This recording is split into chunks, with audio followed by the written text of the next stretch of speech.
Hi, everyone.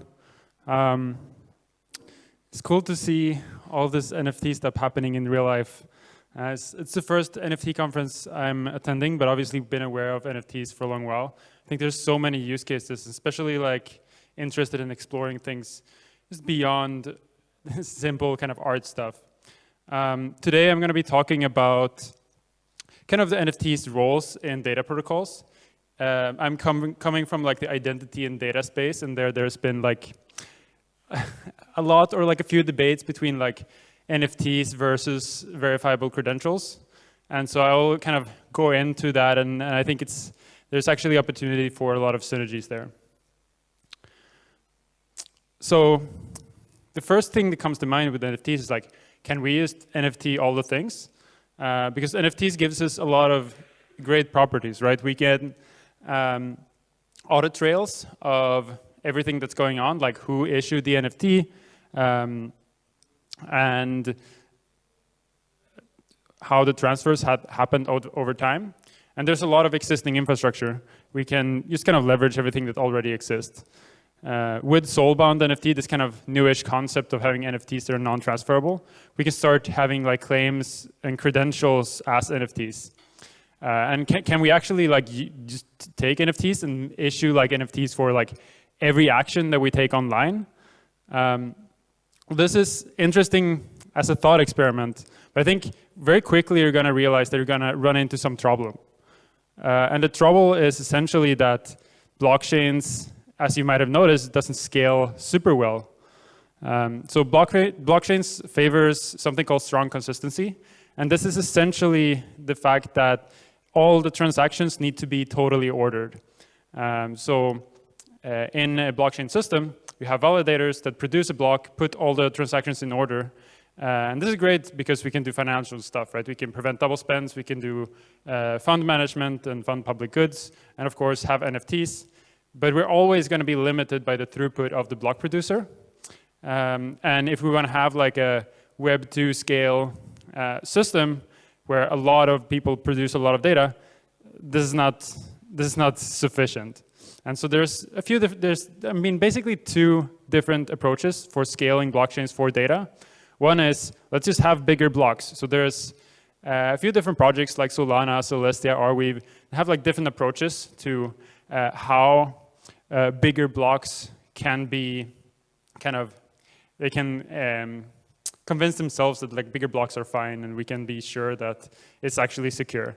But even if you have a big block, you still run into the limitation of this throughput of the block producer. And even in Web 2 systems, you can't have a system where a single centralized node scales to the size of like say Facebook or Twitter. It's just not sufficient enough. And in a proof of storage system, basically you as a user, you make a deal with a node in the network to store some data for you. And now you can actually take a huge data set or a big chunk of data and put that into this decentralized network. So this is great. Now we can have much more throughput. But the problem is, like, if you have an application with millions or hundreds of millions of users, you likely are not going to have users that update big chunks of data all the time. You're going to have users that make small edits all the time. So you're still going to be limited by the throughput of the block, because even in the proof of storage blockchains, every kind of agreement to store data needs to go through this like logically centralized block production. So people from the kind of self-sovereign identity space are going to argue that, hey, we should use verifiable credentials and store data off-chain. And so in the verifiable credential space, the kind of model that they use is that there is an issuer that signs some piece of data, basically a claim.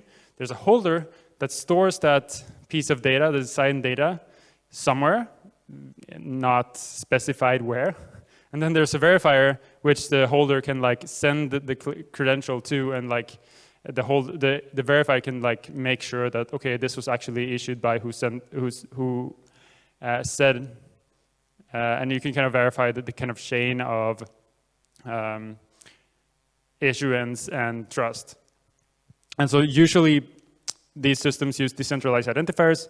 It's basically a standard of having a way to represent an account in an agnostic way, so we can represent accounts kind of like across blockchains. And the nice things about this is that it's cheap to use because we don't have to store anything on-chain. But the main problem is like, where do we actually store these? Do we store them on the blockchain? Well, then we're going to have the same problems that as we had before with like blockchain scalability. Or do we store them in kind of private stores that are kind of centralized, someone you trust? Well, that's fine, but like then you actually have to trust some third party to run these nodes for you. So ideally, we can have something, a system that's decentralized, publicly verifiable, but doesn't have the strong consistency guarantees of a blockchain. Because for data systems in general, we don't really need this kind of double spend protection all the time. And so can we have something where we have parallel data production, like all these hundreds of millions of users can produce data in parallel, and only certain subsets of nodes need to process that data. To achieve this, I think we need systems that have verifiable audit trails, similar to like the audit trails that you have for NFTs, but it doesn't prevent like double spends because it's just data transactions that update state of the data objects. And if we have the system, a bunch of user accounts, like individuals, produces a bunch of data in parallel, we can start build different sorts of indexes on top of this data. And ideally, we can have data composability. In the same way we have composability between smart contracts, we should be able to have composability between data in such a data ecosystem. So application A should be able to create some data set. Application B should be able to use that and also create a new data set that references the previous data set. And so the protocol that I'm building called Ceramic, we actually have an approach to solve this problem. And in Ceramic, data is represented as event streams, where each user can produce one or more event streams. Each event stream is signed and anchored into the blockchain, so we get both kind of authenticity and we get tamper-resistant timestamps from the blockchain system. And in this system, it's fully peer-to-peer. I just synchronize these event streams over the network, which means that I can run a node. I can synchronize only one event stream without having to care about the state of the entire network, which is the case in any kind of blockchain system. We built the authentication system using DIDs, which basically allows us to have any blockchain wallet to be able to authorize themselves and write data into the Ceramic system. And an interesting kind of just side effect of this approach is that all data that's put into the Ceramic system is soul-bound. Like, essentially, if I write data into the system, all the data will be associated with my account, and there's no way to kind of trade or sell that data. It will always be associated with my account. And you could even use this to kind of issue credentials. So I can start issuing credentials to every one of you and say like, hey, you were at this talk. And then, like every speaker could do that, and we could build an index on top of like all of the speakers' event streams and see like query like who was at like these 5 talks, and you can kind of based on the event streams build an index and then query that data from there. So this we can do without having to have like a blockchain system that provides this kind of like financial security. And so with these event streams as the base layer, we can start to create an open data ecosystem. So we can have shared data between applications and organizations. Data doesn't need to be locked in as we have in kind of the current Web 2 world. Everyone that's running a node can build their own index and their own views on top of the data, and they don't need to plug into the entire system. There's no shared global state as we have in a blockchain, but if you want, you can, of course, like index all of the data.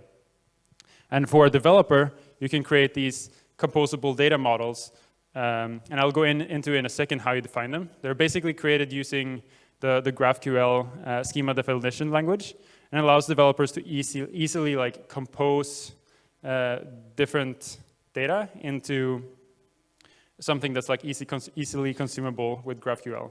So it looks like something like this. So you have a post defined here, and you have a comment defined here. And the post is just some text and has comments. The comment is also some text, and it refers to the post ID. And so these are 2 different models. Nodes can choose to index one or both or none of these.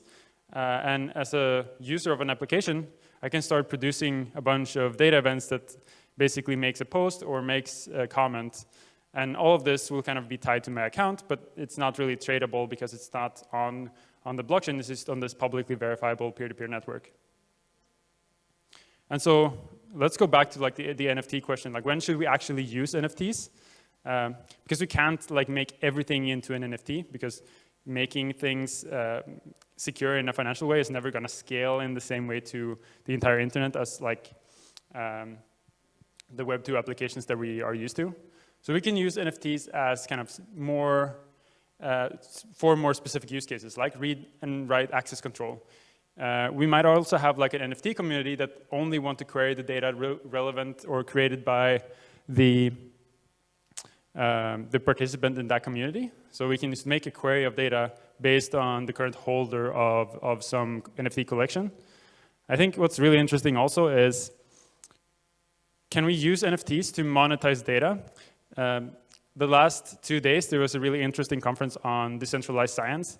And there's some companies working on IP NFTs, basically using NFTs to represent intellectual property. And I think they can have various ways of kind of financializing data through NFTs. And finally, I think like there's a huge open space of what we can do with NFTs and connect them with data. Like, we can use it to have various sorts of like mechanism design and to really kind of understand what we can build. I'm going to try to make some kind of comparisons for these different sorts of data that I've been talking about. So NFTs are tradable, as we know. They can be verified on-chain. In theory, you could also make non-tradable NFTs. And in some cases, that might be useful, because you might need to actually like verify who's the holder of a non-tradable NFT on-chain. And so for ceramic data, you get this high throughput data system. You get public verifiability in the same way you can like publicly verify who's the holder of an NFT. In addition, if we put encrypted data on ceramic, you can selectively disclose that as a user. With verifiable credentials, we can store them in private in some kind of private data store, probably hosted by yourself or someone else. Important to consider there is like most users are not going to have their own private data stores that they run on their computer. But I think really interesting to explore here is what's actually the intersections here. And I think that's where a lot of kind of innovation in the space can happen. Can we have data flows that are controlled by NFTs? And let's just look at some of the intersections here. So if you create verifiable credentials, you put them into ceramic streams, we could potentially have scalable credential issuance and public verifiability of that. Maybe we have some sort of tradable credential. I don't know what that would be useful for, but it could be interesting. Generally, like NFTs and ceramic streams are kind of in the space of soul-bound data. And I think interesting, like what lies in the middle of this, I don't think we really know. But like I could like just to throw something out there. What if we have some special type of NFT that gives you right to issue credentials? You kind of like become like, or you have a community maybe of credential masters that just go around to different communities and hand out credentials for people that have done achievements or things like that. Actually, that might actually be useful if you're running some kind of education camp and kind of want to be able to issue tokens for people that have finished some education. You don't want the issuance of that to be related with the private key that you're going to have to do key management of. You actually want that to be transferable. But there's probably like a lot of games involving trading or other sort of mechanisms where you can have an NFT holder that gives right to issue these verifiable credentials. All right, so thanks everyone for listening to all of that. If you're interested in learning more about kind of this different space, like having both NFTs for tradability and high throughput data systems, you should check out Ceramic. We have our documentation and our community linked here. Thanks everyone.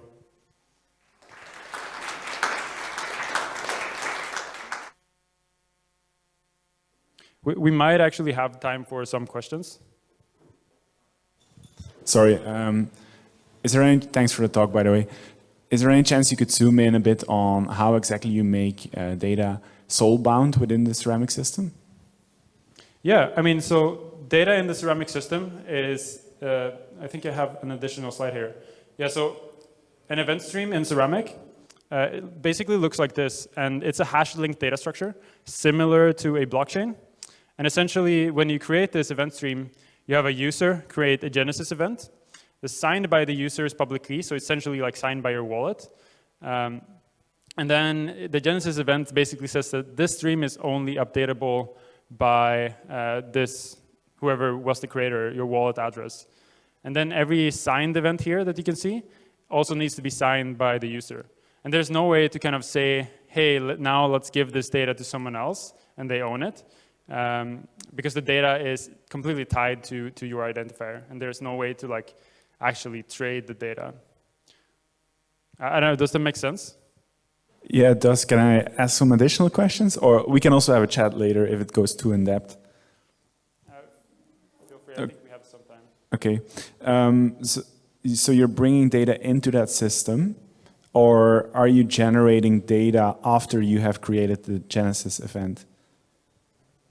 Yeah, I mean, you can do both, right? So you can have a Genesis event that just is some metadata, like it says what stream it is, or you can actually put some event data into the Genesis event itself. So that doesn't really matter. It's just different ways of starting to create this event stream. But you can think of, if you think about an application, a user comes into the application, they authorize, and then they start writing a bunch of data into this application. Every event, like every action you take on the page would be signed by the user and actually like append to this event log. And then like on kind of the ceramic node, you'd actually process these events and produce some sort of index or table that you can query. Right. Thank you.